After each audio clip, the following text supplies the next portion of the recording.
자, 오늘은 시편 6편 말씀을 중심으로 해서 잘 나갈 때, 별일 없이 잘 우리가 살아갈 때 그때 무엇을 해야 되는지 한번 생각해 보도록 하겠습니다. 여러분, 시편은 5권으로 되어 있습니다. 시편이 1권, 2권, 3권 이렇게 5권으로 되어 있는 게 아니라 시편이 150편이잖아요. 이 시편 150편을 5개로 이렇게 나눠서 1권, 2권, 3권 이렇게 5권으로 되어 있습니다. 시편 150개의 시 가운데 회개의 시가 여러분 7개의 회개의 시가 있습니다. 제일 먼저 나오는 회개의 시가 오늘 우리가 방금 전에 읽었던 시편 6편의 말씀입니다. 여러분, 이 시를 지은 사람이 누구일까요? 다윗입니다. 다윗이에요. 다윗이 여러분 회개의 시를 지어서 하나님께 기도했다. 무엇을 말하는 거예요? 다윗이 범죄한 사실이 있다라는 거겠죠.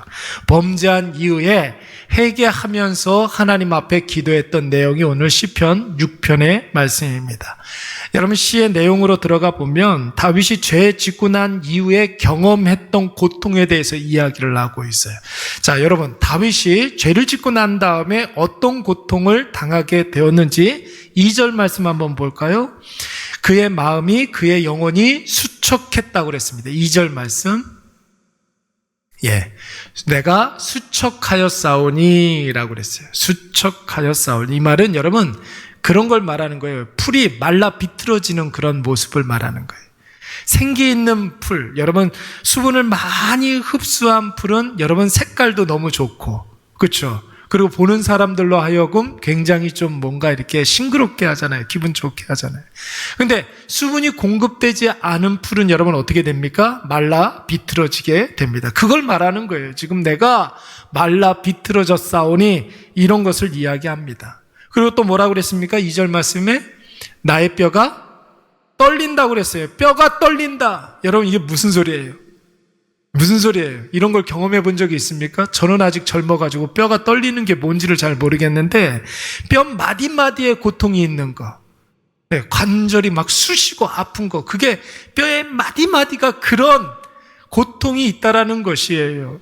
여러분, 절대로 움직이지 못하겠다라는 거예요. 죄 짓고 난 다음에 다윗이 이런 고통을 느끼고 있는 것입니다. 3절 말씀에서는 여러분 뭐라고 그랬습니까? 우리의 영혼이 떨린다 그랬어요. 두려움과 공포가 있어서 정서적으로 지금 불안하다는 거예요. 막 공황장애가 막 오고 있다는 거예요. 죄 짓고 난 다음에 불안과 공포에 사로잡혀서 꼼짝달싹 못하는 그런 모습을 보여주고 있는 것입니다. 그리고 또 뭐라고 그랬어요? 사망 중에 있었고 스올 중에 여러분 성경 이렇게 보다가 스올이라는 말이 가끔 나와요. 스올이 뭘까요? 스올은 여러분 지옥을 말하는 거예요. 지옥을 말하는 겁니다. 내가 사망 중에 있었고 스올 중에 있었다. 이런 기도를 했던 사람이 또 누가 있었을 거예요? 요나가 물고기 뱃속에 있었을 때 내가 스올 가운데 있었사오니 그랬어요. 내가 지옥을 경험했사오니 이런 이야기를 합니다. 그러니까 죄 짓고 난 다음에 다윗이 사망 중에 있었고 내가 지옥을 경험하고 있습니다. 사는 것 자체가 지옥입니다. 이런 뜻이에요. 여러분, 사는 것 자체가 지옥인 것을 경험해 본 적이 있습니까? 오늘 다윗이 그런 어렵고 답답한 가운데 있었다는 것입니다. 그러니까 여러분 종합해 보면 죄 지으면 영육에 엄청난 영향을 미치게 되는데 살아도 사는 것 같지가 않고 죽고 싶어도 죽을 수 없는 그런 상황이죠. 여러분, 오죽하면 다윗이 죄 짓고 난 이후에 지옥을 경험하고 있습니다. 이렇게 고백을 했겠습니까? 그래서 여러분 6절 말씀에서는 눈물로 뭐라고 그랬어요? 침상을 띄우며, 침상을 적시는 게 아니라 침상을 띄운다고 그랬어요. 이게 무슨 소리예요? 눈물을 너무 많이 흘려가지고 자기의 침대가 이렇게 붕붕 떴다는 거예요. 경험해 본 적이 있어요? 저는 있어요. 한번 수해를 한번 당했더니 침상이 이렇게 떠더라고요. 이렇게 꾸정물로, 눈물로 침상을 띄워야 되는데 꾸정물로 침상을 띄웠던 적이 한번 있었습니다. 다윗이 지금 이런 과장법을 쓰면서 내가 그렇게 많은 눈물을 흘렸다는 거예요. 또 뭐라고 그랬습니까? 내 이불을 적시나이다 그랬어요. 얼마나 눈물로 기도를 했는지 침상을 띄우고 그 눈물로 자기의 요를, 자기의 이불을 적신다고 그랬습니다. 여러분, 그렇다면 다윗이 도대체 어떤 죄를 지었길래 이렇게 죄의 큰 대가를 지금 치르고 있는 것입니까? 성경에 이렇게 보면 다윗의 대표적인 죄 두 가지가 나오죠. 하나는 여러분들 잘 아는 밧세바 죄, 밧세바 사건을 말하는 거고, 두 번째는 뭡니까? 인구조사를 낸 거예요. 하나님의 허락 없이 자기의 힘을 과시하기 위해서 이스라엘의 병력이 얼마나 되는가 인구조사를 한 것입니다. 하나님께서 그것을 굉장히 분노하셨어요. 여러분, 이 두 가지 죄의 공통점이 무엇일까요? 다윗이 밧세바를 범하고 인구조사를 하고, 공통적인 그런 공통점이 한 가지 있어요. 그게 뭐냐면 다윗이 고난 중에 지은 실수가 아니라, 범죄가 아니라 다윗이 형통하고 평안할 때 지은 죄라는 거예요. 밧세바도 이스라엘이 모든 전쟁에서 승승장구할 때 범한 죄였잖아요. 게을러지고, 그리고 교만해지고, 불순종해지고, 이런 죄를 짓게 된 거죠. 인구조사도 마찬가지예요. 주변국들이 다 다윗에게 와가지고 조공을 바치고 태평성대를 이루고 있을 때 교만해서 지은 죄입니다. 특별히 블레셋을 진멸하고 난 이후에 여러분, 이스라엘이 얼마나 강대한지 한번 알아보고 싶었던 거예요. 여러분, 죄는 방심하면 짓게 되는 줄로 믿습니다. 여러분, 죄는 방심할 때 오는 거예요. 방심하는 가운데 지은 죄는 자신이 인식할 수가 없어요. 그래서 무서운 거예요. 내가 고난 중에 지은 죄 같은 경우에는 영적으로 예민하기 때문에 내가 죄를 지었구나라는 사실을 금방 인식할 수가 있습니다. 그런데 방심했을 때, 형통했을 때, 뭔가가 평안했을 때 내가 죄를 짓게 되면 그것이 당연한 줄 알아요. 그것을 죄로 인식하지 못하게 됩니다. 그래서 여러분, 그 죄가 계속해서 눈덩이처럼 쌓여가는데도 스스로 자각하지 못하고 자기 머리에 쌓아두게 되는 것입니다. 여러분, 다윗이 광야에서 범죄하지 않았어요. 클릭 한번 해주세요. 다윗이 광야에서 범죄하지 않았어요. 인생이 잘 풀릴 때, 승승장구할 때, 아무 일도 일어나지 않을 때, 그때 마귀가 그의 마음에 교만한 마음을 넣어서 죄짓게 한 것입니다. 그래서 인구조사를 할 때 제일 먼저 나오는 말이 뭐냐면 마귀가 그의 마음을 틈탔다고 그랬어요. 인구조사를 하기 전에 마귀가 다윗의 마음에 틈탔다고 그랬습니다. 여러분, 그럴 때 있지 않습니까? 신앙생활을 잘 하시던 분들이 어떤 계기가 있어서 코로나다든지 이사를 했다든지 업무가 이렇게 바쁜 그런 일들이었다든지 가족 때문이었다든지 그러면서 신앙생활을 잠깐 이렇게 쉬고 계시는 분들이 있어요. 오늘도 어떤 고등학생을 이렇게 만났어요. 5시 반에 이철 헤어 커커 거기에 예약을 했는데 조금 일찍 와가지고 거기 들어가지는 못하고 굉장히 좀 샤이했던 것 같아요. 교회 이렇게 복도를 왔다 갔다 하는 거 저한테 딱 걸렸어요. 그래서 제가 한 30분만 이야기하자 해가지고 이야기를 나눴어요. 성우, 이름이 성우래요. 고등학교 1학년 학생. 한참 이야기를 나눴는데 일산에 살 때는 신앙생활을 잘했대요. 자기가 모태신앙이었다. 근데 이사를 하고 난 다음에 김포로 이사하고 난 다음에 엄마가 교회 갈 생각을 안 하더래요. 엄마 왜 요즘은 교회 안 나가요? 그러니까 아우 그러게 말이다. 그러면서 벌써 2년이 지났다는 거예요. 예. 아주 어렸을 적부터 엄마가 정말로 어렸을 적부터 나갔던 교회인데 이사 김포로 하고 난 다음에 신앙생활을 쉬기 시작한 지 2년이 되었다는 거예요. 맨날 엄마가 그런 소리 아유 교회 좀 나가야 되는데 이런 소리는 하는데 주일날 아침에 10시, 11시까지 주무신대. 아우, 빨리 신앙 회복해야 되는데, 이런 생각 많이 할 거 아닙니까? 그렇죠. 그런데 정작 내 의지는 별로 안 생기는 거예요. 주일날 늦잠 자버리고, 친구들이랑 약속 잡고, 취미생활하고, 자녀들이랑 시간을 더 많이 보내야만 할 것 같고, 자꾸만 다른 일들이 생기고. 여러분, 이거 굉장히 심각한 거예요, 지금. 어쩌면 예수를 대적하고 예수를 반대하는 것보다 훨씬 더 무서운 일입니다, 이거. 왜냐하면 그래도 나는 예수를 믿는다고 생각하고 안심하기 때문에 그러는 거예요. 교회를 과거에 많이 다녔기 때문에 마음으로 믿어서 입술로 고백하면 구원받는다는 사실을 알아요. 그렇기 때문에 자기는 구원받았다라고 생각을 해요. 그 대신 지금 잠깐 교회는 안 나가고 있다라고 생각을 하는 거예요. 여러분, 심정적으로는 믿지만 실질적으로는 불신앙이에요, 그거. 이런 사람은 여러분 절대로 마귀가 건드리지 않아요.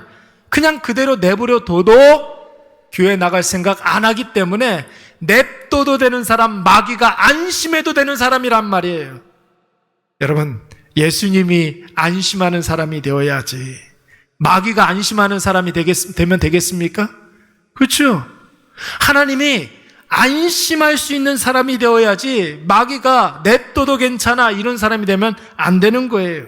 이런 사람들에게는 여러분 아무런 일이 일어나지 않아요. 그러면서 점점 하나님과 상관없는 사람이 되고 가는 거예요.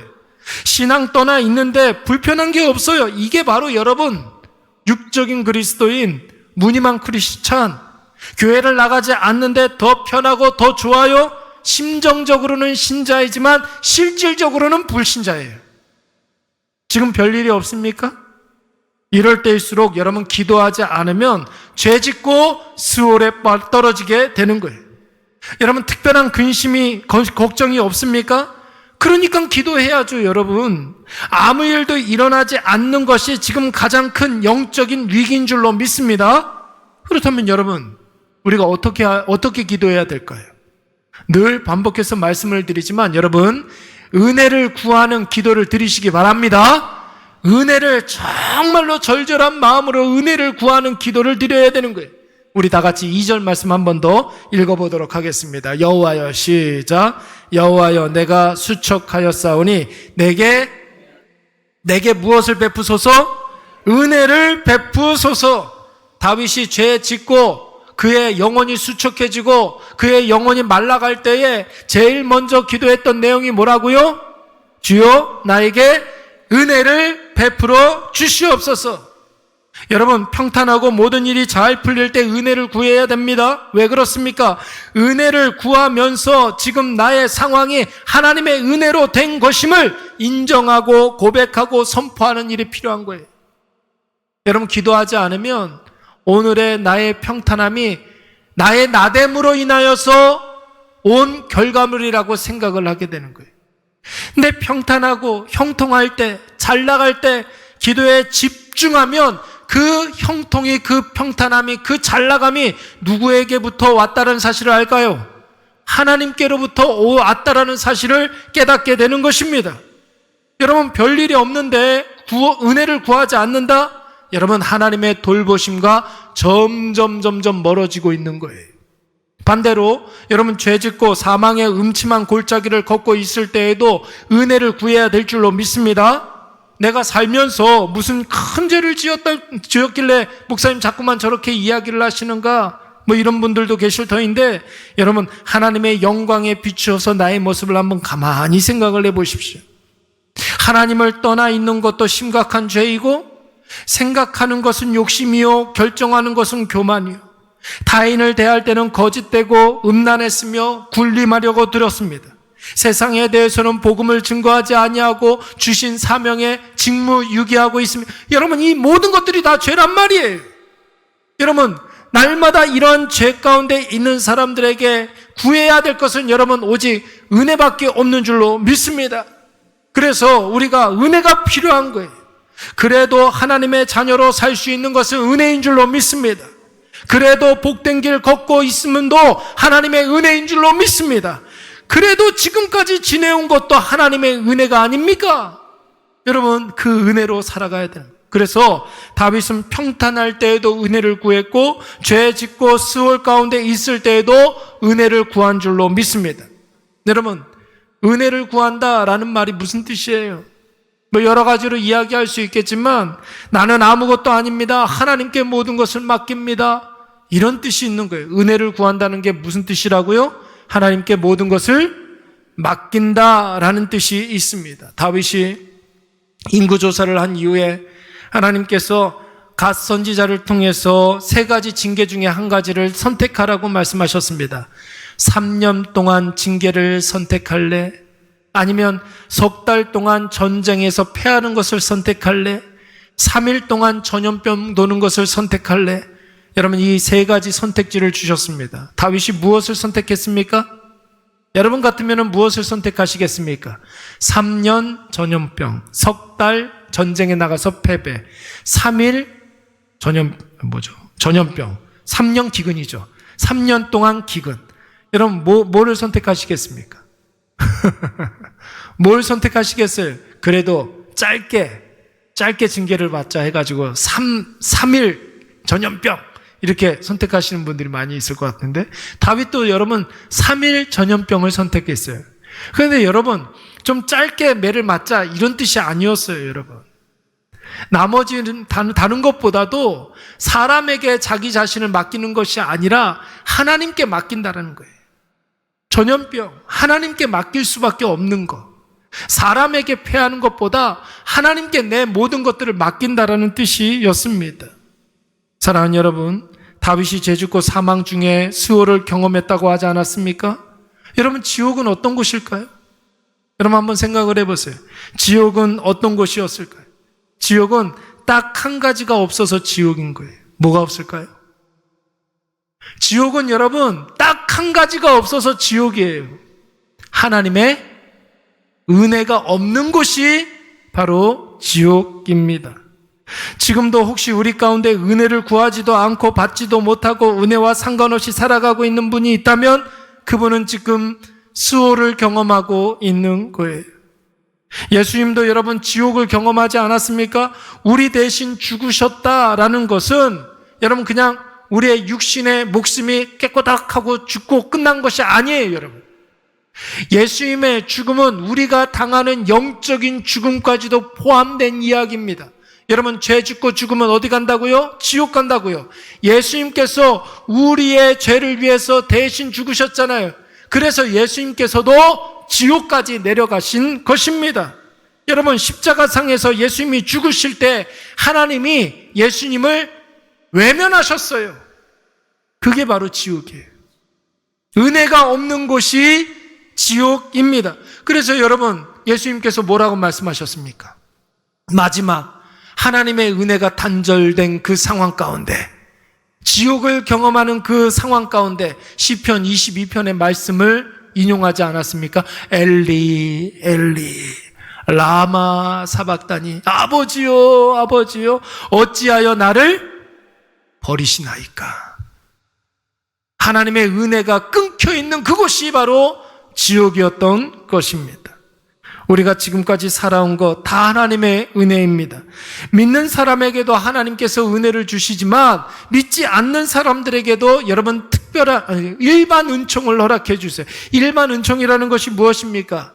하나님은 몰라도 하나님이 예수 믿지 않는 사람들에게 빛을 주시잖아요. 비도 주시잖아요. 물도 주시잖아요. 공기도 주시지 않습니까? 호흡도 주시지 않습니까? 하나님의 만드신 그 세상을 믿지 않는 사람들도 누리게 해주십니다. 이게 뭐라고요? 특별 은총이 아니라 일반 은총이라고 이야기를 하는 거예요. 하나님의 은혜가 없이 살아가는 사람은 단 한 사람도 없어요, 여러분. 그런데 여러분, 예수님을 만나고 하나님의 자녀가 되고 하나님이 주신 구원을 받은 자들에게는 하나님께서 어떤 은혜를 주세요? 일반 은총도 주시지만 특별한 은총도 허락해 주신다는 말이에요. 여러분, 그 하나님의 특별한 은혜가 무엇입니까? 하나님의 말씀이에요. 말씀 안에 무엇이 있기 때문에 한 번밖에 없는 인생 가치 있게 살아가는 법을 가르쳐 주셨어요. 이 하나님의 말씀에. 여러분, 이 하나님의 말씀에 마귀와 싸워서 이기는 법이 들어있는 줄로 믿습니다. 마귀와 싸워서 이길 수 있는 방법도 이 안에 들어가 있어요. 행복하게 사는 법 어디에 있어요? 여러분, 기쁨과 감사로 사는 법 어디에 있습니까? 이 책 한번 믿어봐, 뭐 이렇게. 여러분, 그렇습니다.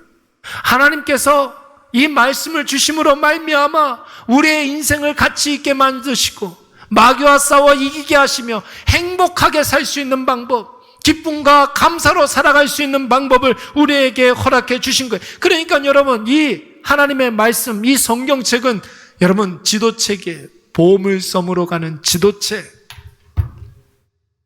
사랑하는 여러분, 꼭 기억하십시오. 우리의 인생의 승리는 하나님의 은혜를 많이 받는 사람의 몫인 줄로 믿습니다. 여러분, 혹시 나에게는 하나님의 은혜를 별로 주시지 않았는데, 나는 하나님의 은혜를 한 번도 받아본 적이 없는데, 이렇게 생각하시는 분들이 있습니까? 여러분, 하나님의 은혜는 나나 다른 사람이나 똑같이 부어주시는데, 여러분, 중요한 것은 무엇이냐면 그 은혜를 찾도록 찾아서 찾는 사람의 몫이에요. 은혜를 많이 부어주시는데 그 은혜를 느끼지 못하면 그건 우리 탓이죠. 주시는 분의 탓이 아니에요, 여러분. 내가 영적으로 민감하지 못해서 은혜를 은혜로 여기지 못하고 오히려 받은 바 그 은혜를 가지고서 오히려 불평하고 원망하는 그런 일들이 많이 있지 않습니까? 여러분, 은혜 가운데 사는 사람들은 하나님께서 부어주신 그 은혜를 찾는 사람입니다. 그리고 그 은혜를 느끼는 사람의 몫이에요. 그리고 그 은혜를 깨닫고 그 은혜를 인정하고 그 은혜를 정말로 기쁨으로 선포할 수 있는 하나님의 자녀들이 되시기 바랍니다. 사랑하는 여러분, 다윗이 하나님 앞에 범죄했을 때 그는 딱 한 가지를 놓치고 있었어요. 자신이 누리고 있는 형통과 평안이 어디에서부터 오는지를 놓치고 있었습니다. 그러니까 여러분, 사탄이 그 다윗의 마음을 틈타게 된 거예요. 은혜를 잊어버리고 나니까 은혜를 깨닫지 못하고 찾지 못하고 은혜를 느끼지 못하고 은혜를 깨닫지 못하고 인정하지 못하고, 그러니까 여러분, 사탄이 그 마음에 틈타게 된 것입니다. 게으르게 되고 음란하게 되고 은폐하게 되고 밧세바를 범하고 우리아를 죽이고, 다윗 인생의 큰 오점 아닙니까? 교만하게 불순종하면서 불림하게 하면서 하나님의 징계의 대상으로 전락해버리고 말지 않았습니까? 그러나 다윗이 어떻게 회복되었습니까? 은혜를 구했기 때문에 여러분, 은혜를 회복해야 될 줄로 믿습니다. 다른 거 없어요, 여러분. 다른 거 없어요. 은혜를 회복하면 되는 거예요. 그 은혜를 느끼고 그 은혜를 깨닫고 그 은혜를 선포하면 되는 것입니다. 여러분, 형통할 때 은혜를 구하시기 바랍니다. 그러면 죄에 빠지지 않습니다.